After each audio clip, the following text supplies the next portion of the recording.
takže toto je prístroj na lisovanie olejov. Skladá sa z niekoľkých častí, v podstate sa veľmi jednoducho dá zložiť, keď ideme ako na to. Toto je základ, tam je motor a je napojený do elektrickej siete.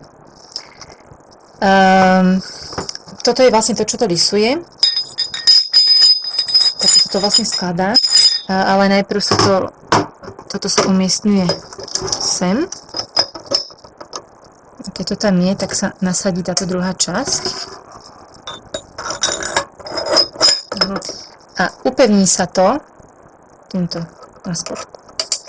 Existujú iné typy, kde som videla, že to upevnenie je priamo na tomto, ale ja mám teda tento. No, takto ako to je, teraz pridáva sa, toto je vlastne jednotka, ktorá zahrieva. Dá sa vypnúť, v každom prípade sa tam nasadzuje. Teda, tak. A takto ako to je hotové, tak v podstate tu máme ešte také plastové nádobky, do tohto tečie olej a toto sa dáva sem nahor, aby sa vlastne ochránil ten vstup. Potom sa toto takto nastrčí. Tu sú také dva háčiky, cez ktoré sa to zamkne. No a toto vlastne dáme na spodok a cez toto nám bude kvapkať olej. Tuto.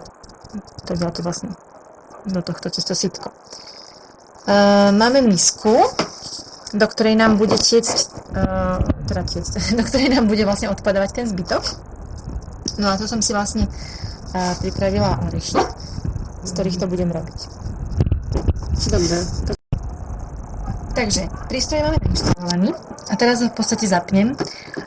Normálne tam keď ako náhle ho pripnete vlastne k elektrickému prúdu, tak začne vlastne fungovať trochu ventilátor. Takže ja to zapínam týmto spôsobom. Ten ventilátor sa rozbehne a potom za chvíľku ustane. Toto sú dva gombíky. Tu nás sa prepína medzi studeným procesom a horúcim procesom.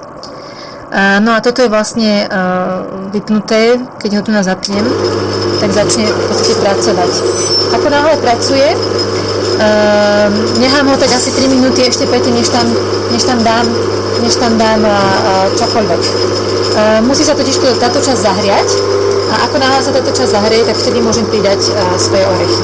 Takže ja som si vybrala horúci proces, nechám to tak 3 minúty teraz bežať a ako náhle to budú 3 minúty, tak tam pridám svoje orechy.